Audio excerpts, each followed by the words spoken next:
talk a lot about contentment here on this show, but I also talk about taking control of your money to create a life that you want. So I saw an article recently that said, if money doesn't make you happy, you aren't spending it right. Hey guys, welcome to this episode of the Rachel Cruze Show podcast. I'm so glad that you're here. First and foremost, so sorry. My voice is just a little crazy. I lost it. It's coming back. But yeah, this is how I'm going to sound on this intro and outro of this podcast. But if you guys love this podcast, make sure to leave a review. It helps so much when it comes to the algorithm and getting this podcast in front of other people. And another thing I'm so excited about to tell you, I am launching my very own first kids book. It's called I'm Glad for What I Have. And if you have young kids and you want to teach them about contentment and that it's okay to have nice stuff, just don't let your nice stuff have you. It is such a fabulous book. I'm really excited about it. It was something my own kids inspired me to write because I want to teach my kids, hey, what is it the thing that's really going to fulfill you in life? And hint, it's not your stuff. So it's a precious little kids book. If you want to read it and you want to buy it for your kids, make sure to check it out at rachelcruze.com. And it's called I'm Glad for What I Have. And pre-sales start later this week. And I'm really, really excited about it. Okay, so in this episode of the podcast, we'll get to why you came here in the first place. We're going to talk about habits that can help you build wealth. I'll go over my thoughts on whether making more money will truly solve your problems. Then we'll talk about 4 things minimalists do to build wealth. But first, let's talk about 5 frugal habits to cut your expenses in half. Take a listen. Okay, so a lot of people think in order to have financial peace, they need a big, life-changing money miracle, like a massive salary increase or a grand gesture of like all debt forgiveness from the government. Spoiler alert, that's not coming. But one thing that I have seen though, over and over again with people that decide to take control of their money is that their big life change almost never happens because they wake up one day with a random financial miracle. People usually transform their lives with small changes in their day-to-day habits. And those simple changes add up to huge progress over time. So today I want to talk through the most effective habit changes I've learned so that you can give them a try yourself. All right, my first frugal habit is strategic shopping. So whether you're going to the grocery store or a pharmacy, where you choose to shop can make a huge monthly difference in your budgets. So listen, I recommend shopping somewhere like Aldi or Walmart when it comes to your groceries because you can save so much money. All my Aldi fans out there are like yelling and cheering because we all know it's not very aesthetically pleasing, right? Like Publix or Whole Foods,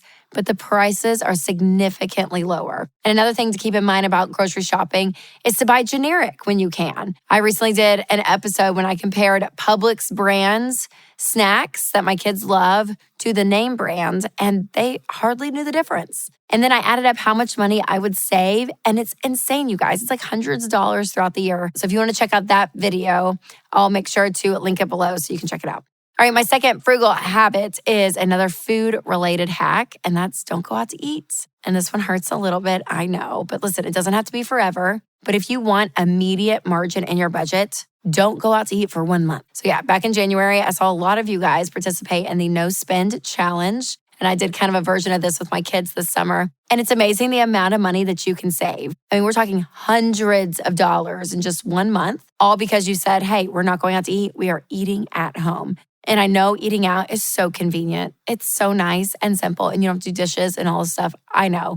So it's kind of hard to break that cycle. But once you do it and once you get in the rhythm of eating at home instead of restaurants and takeout, I'm telling you, it becomes more simple and it becomes nice. You know, we try to eat in as much as we can in my family. Like we do a meal plan Wednesday night at the beginning of the week. We look at every night throughout the week to see what are we doing and what can it be crock pot meal. I mean, I did some ground beef on Sunday that we're going to use for tacos. And then I'm going to put in some marinara sauce for spaghetti later this week. So anything that you can do just to be disciplined, to say, hey, let's try this. Let's try not going out to eat. I promise you will see progress in your budget. So I'm going to link a video as well where my friend proved that she could feed her family for $41 in 1 week.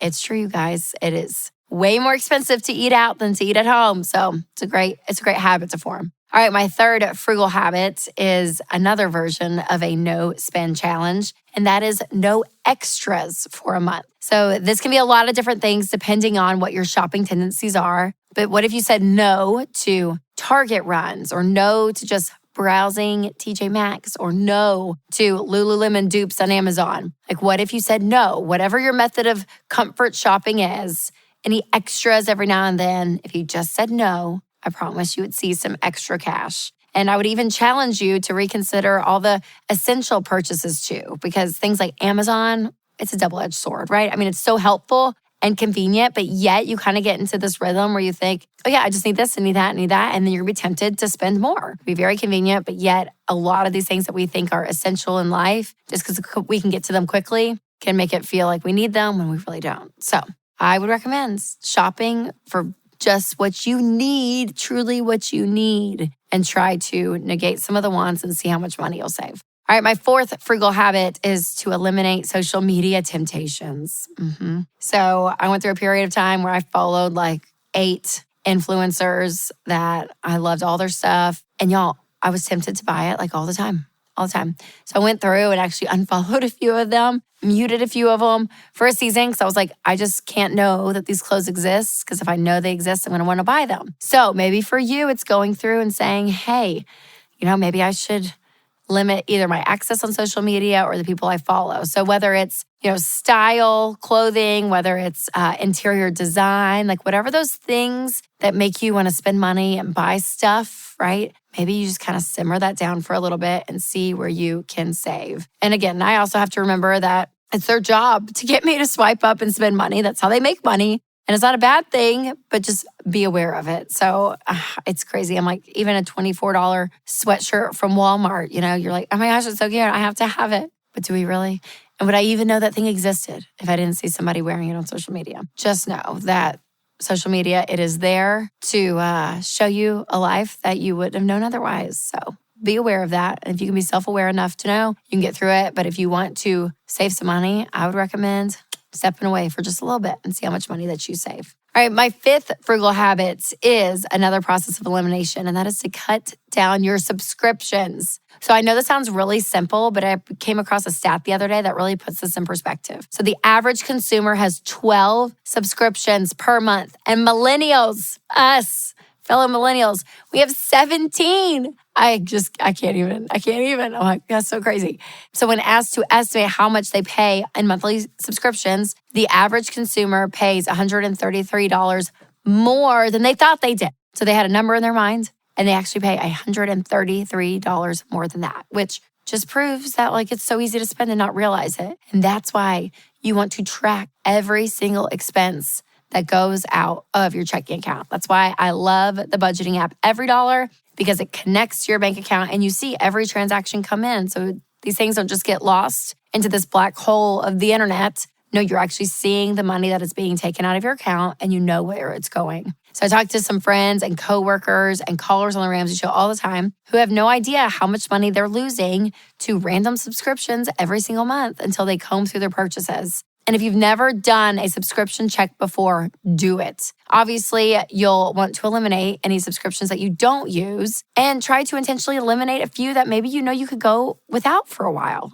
to save some money. So think about it. Do you really need 4 different streaming services? Or could you take a break from Hulu if you're paying for Netflix? So just kind of go back and forth again, challenge yourself on this. And again, a lot of these are non-essentials, but you can keep some, but the ones that you're not using, go ahead and eliminate, and do it as quickly as possible, because instantly you will have some wiggle room in your budget. So you guys, I would encourage you to try at least one of these frugal habits this week. Just do it. And you'll be surprised how much margin you actually can create in your budget with just these simple changes. And if you're already doing one or several of these things, then leave a comment below and tell me how it's going. Or maybe some other money habits that you swear by. So put those in the comments too, because we're always curious. We're here to help each other save some money, because getting margin in your budget, it's a beautiful thing.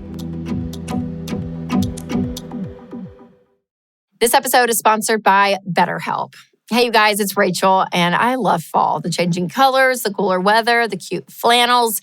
But let's be real, there can be some downsides too. It gets dark earlier, cooler weather can turn into colds, and fall can remind you of all the things you have to do before the holidays get here. So whatever this time of year means to you, be aware and take care of yourself. Therapy can be a bright spot in the middle of all the potential anxiety, something to make you feel grounded and give you the tools to manage change. If you're thinking about starting therapy, give BetterHelp a try. BetterHelp is flexible because it's totally online, so you can fit it into your schedule, which is busier now with school activities. Just fill out a short questionnaire to get matched with a licensed therapist, and you can switch therapists anytime for no charge. Find your bright spot this season with BetterHelp. Visit BetterHelp.com/RachelCruz today to get 10% off your first month. That's BetterHelp, HELP.com/RachelCruz, CRUZE. So over the years, I've been lucky enough to interview several minimalists on this show. Okay, so a minimalist is someone who intentionally lives with less clutter and more simplicity. And you guys know I'm all about creating margin. So that's either with your budget or with your life. And when we free up space in our monthly budget, we are able to accomplish long-term money goals that actually matter to us. So today I'm going to share a few of my favorite habits that I've learned from minimalists. And specifically, I'm sharing 4 things that minimalists do that could actually help you create wealth. And I'm curious how many of these things that you are already doing. So I'll be curious which ones you might be interested in trying. So stay tuned and let me know in the comments where you land. All right, the first thing minimalists do that directly is related to building wealth is saying no to clutter. So decluttering your life sounds simple, but actually committing to this habit can be a game changer for your money. When there's simplicity in your physical space, you feel a deep sense of peace that you never want to let go of. It is just calming when there is not clutter. There's a popular quote that I always hear on home organization shows. You either get the stuff or you get the space. And when you're trying to declutter and get organized, a level of sacrifice is required. So in order to gain one thing, you have to give up something else. But in the end, you have peace of mind and calmness when you live with less excess. It's priceless, you guys. And suddenly it's amazing. You're not tempted just to keep up with the Joneses all the time. Instead, you're thinking about your long-term goals rather than coveting something else someone else has. So less clutter can equal less comparison, which I think is awesome. All right, the second thing minimalists do to build wealth is also kind of a side effect of what we just talked about, but that is that they use less brain power. Because when you have less clutter, you use less brain power on decisions that don't really matter. So for example, if you have 4 spatulas to choose from when you're cooking dinner every night, you end up staring into the kitchen drawer being like, which one should I use? Versus just having one that you use. But when you have, again, one option, you don't have to have all that energy to think through which one am I going to do. Because at the end of the day, a spatula is just a spatula. And that goes for shoes, toys, Tupperware, all of it. Again, once you free up that extra brain space, you're able to actually put your energy and your thoughts to things that actually matter, like investing in retirement or kids' college or something like that. So for me too, this has been huge for my closet. Now I could do better. I'll admit that. But when you go in and you have like all these options, you sit there and think, oh my gosh, what do I want to wear? Versus if you just have the things that you know you love, stick to those things. You don't have to think about it all the time. So again, it frees up your brain in so many areas with decisions that don't matter to actually focus on things that do. All right, the third thing minimalists do to build wealth is to make better and wiser purchases. So since they're not concerned with excess clutter or comparison culture, when they do buy certain things, they're very intentional about it. It's the same goal you have with budgeting. When you plan for your money, you're in control, so you have freedom to make those purchases. And we've all been guilty of that Target impulse shopping spree, but it's kind of empowering to walk in to a store, confidently pass the clothing section and go get exactly what you need. Again, when there's intention behind your spending, there's not buyer's remorse or thinking through like, oh my gosh, was it okay that I spent this money? You are free from that. And lastly, the fourth thing minimalists do that helps them build wealth is practice contentment. The discipline of minimalism reminds you that you already have enough. And when you're committed to being content and steering clear of comparison culture, your mind starts focusing on different things and better things like giving to others, or maybe setting up a specific sinking fund for your future money goals. And from there, it's just a positive cycle. So once you get strategic about living more minimally, contentment follows, and eventually you start to live with less. So while we're talking about contentment, I cannot wait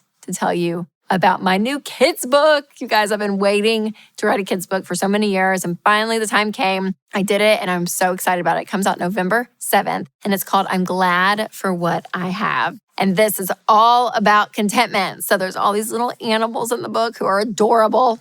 Oh my gosh. And they want and want and want and want and want and want, just like you and I sometimes.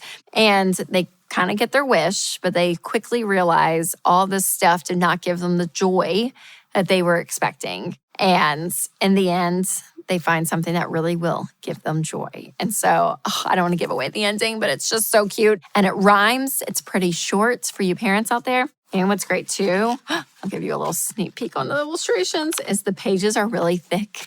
So they're not going to tear, because my kids sometimes would tear those little pages of kids' books and I'd be like, stop. So it's very durable. It's short. It rhymes. It has a great message for your kids and for you as the parent too. So if you're a grandparent, an aunt, an uncle, a friend, this could be a great baby shower gift, but it is a really great book. I'm excited for you guys to read it. And again, it's called I'm Glad for What I Have.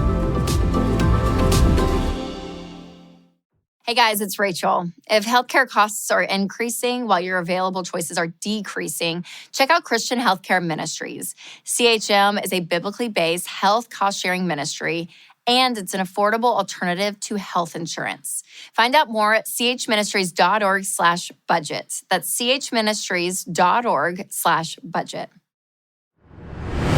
So I saw an article recently that said, if money doesn't make you happy, you aren't spending it right. That's so interesting. I talk a lot about contentment here on this show, but I also talk about taking control of your money to create a life that you love and create a life that you want. And it definitely can be tricky to find the balance between those two goals.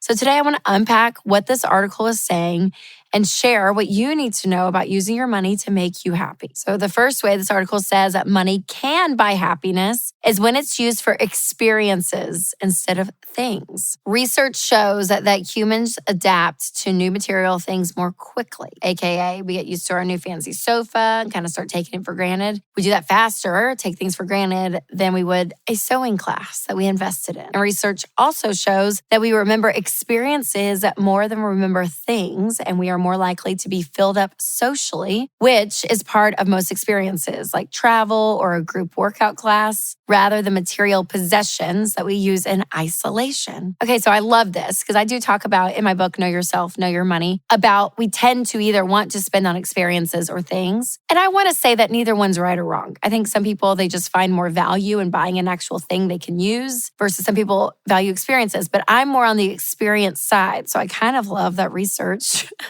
backs me up in what I like. But I think there is a truth to creating memories and creating, a life in general that you live with people that you love. And that joy takes you further than just a thing. But I also can appreciate when you save up for an item that enhances your life and makes it better to a degree. I think I like a pizza oven. A pizza oven would be so fun because I could create an experience, but it's a thing that you buy. So it's just good to process and think through and not get caught up in this idea that stuff's going to make me happy, because it doesn't. And research shows actually experiences kind of make you a little bit more fulfilled. So I like that. All right. The second way that this article suggests money can buy happiness is related to giving. So it says spending money on others by giving to charity or other causes is known to make us happier than spending money on bills or things for ourselves. However, most of us assume that buying things we want will fill us up. So instead, that rush goes away pretty quickly compared to the joy that people experience when they choose to make generosity a long-term habit. Let's just give an applause for this article, because yes, and amen. We talk about giving so much on the show and that it needs to be at the top of your budget. That this is a practice, this is a habit that you want to be a part of your financial life, because you do experience joy on a completely different level, a different scale, a different way than when you buy actual things. And helping people, you guys, there's something about that. It gives you a level of fulfillment that stuff never can. And we're not against stuff around here. But man, if you just fill your life with a bunch of crap, and that's all, the only reason you want to win with money is that, You live kind of a shallow life, let's be honest. But when you use it to enhance other people's lives and help people that really need it, it's a joy that you can't express any other way than to experience it. So I love that. All right, the third way that you can buy happiness is when we spend it on small purchases more frequently than large purchases that we had saved up for. Research has shown that frequent bursts of joy are more effective at bringing us happiness than less frequent big ticket investments. So it suggests that planning 2 short holidays during the year rather than one long vacation. I love to say holiday. Where are you going on holiday? So like high spirited. And I do love that. I'm like, I think that there's something so fun about doing more things, even if it's less expensive. And again, I talk about this in Know Yourself, Know Your Money on quality over quantity. And I lean quantity. And I say this in my book. I'm like, I would rather have, 20 earrings that are cheap from Amazon than like one nice pair. And again, I don't want clutter. And we talk about minimalism a lot on this show too. So like, I don't want a bunch of crap around. I get it. There's a balance here, balance people. But that little burst of like, oh, that's kind of fun. I get that. I totally get that. So maybe this research is all for me. I'm not sure. But I also know buying a bunch of cheap crap that's going to continue to break versus investing in something nice that will last longer is wise too. It's all about balance here. I'm not going to pick either side. But it is funny that this research kind of leans me again. Maybe I picked this article just to give myself a pat on the back and justify all my spending habits. All right, the fourth way money can buy happiness is by only investing in insurance that's worthwhile. So it says, studies show that we enjoy something more if we don't have the opportunity to exchange it. So consider skipping the expensive warranties. So basically, they're advising you not to waste small amounts of money on every little thing that comes with an insurance option. And I agree with this too. I think warranties are, just because they get your money. And it's like, if the item's going to break, why am I buying it in the first place, right? But they will mark up those warranties and they freak you out and like think, oh my gosh, it's going to break, it's going to break, it's going to break. And then you end up realizing, oh my gosh, I just spent money here. And that's not going to create happiness because the thing usually it's built well and it's going to last longer. So totally agree with that.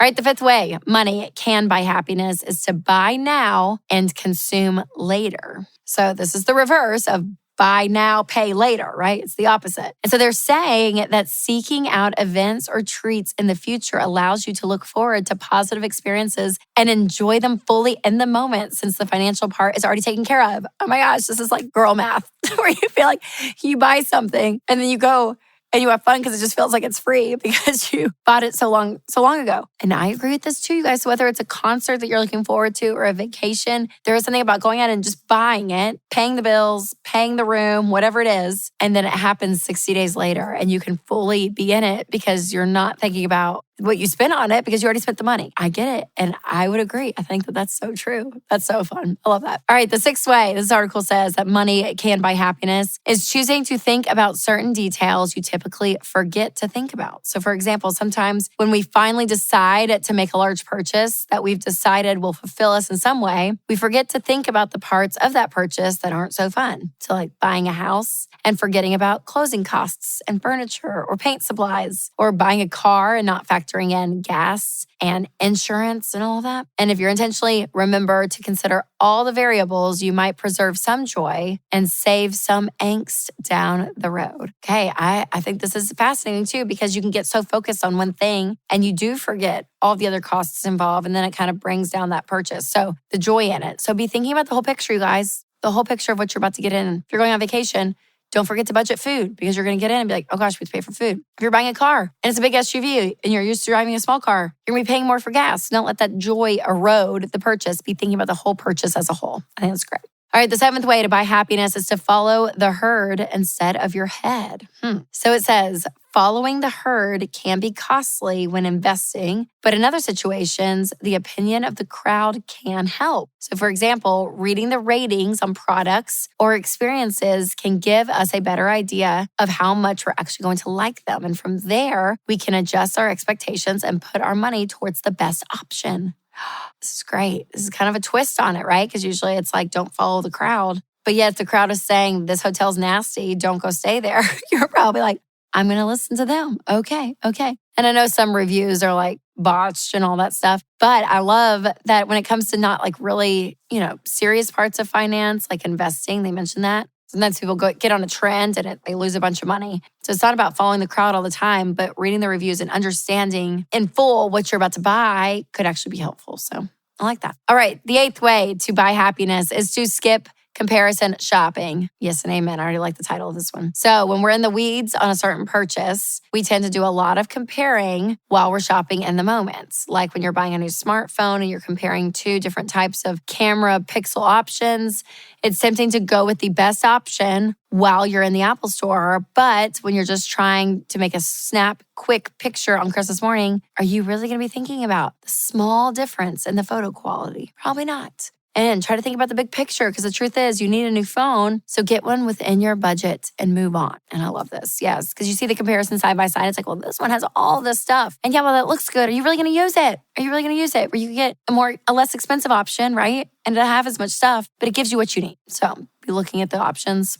Smart. Okay, so looking back over this list, one theme that I noticed is intentionality, which I can always get behind. So if you have a purchase coming up, be intentional to prepare for it so that you can fully learn and lean into the joy of the purchase in the moment. Or maybe if you're struggling with comparison, intentionally practice gratitude and generosity and contentment for the things that you already have, so you're not just in that waiting stage for everything coming up, right? You can enjoy your present life. And I'm really passionate about this topic of contentment. I even wrote a book called The Contentment Journal to practice contentment, because it is so key, you guys. This is an important part of winning with money, because no matter what, remember this, that yes, money can make life a whole lot easier and convenient. Absolutely. But it's the people in your life and the relationships and your passions and the other things that money can't buy that really fill you up. Making more money doesn't always solve your problems, you guys. Your habits are so important, so important.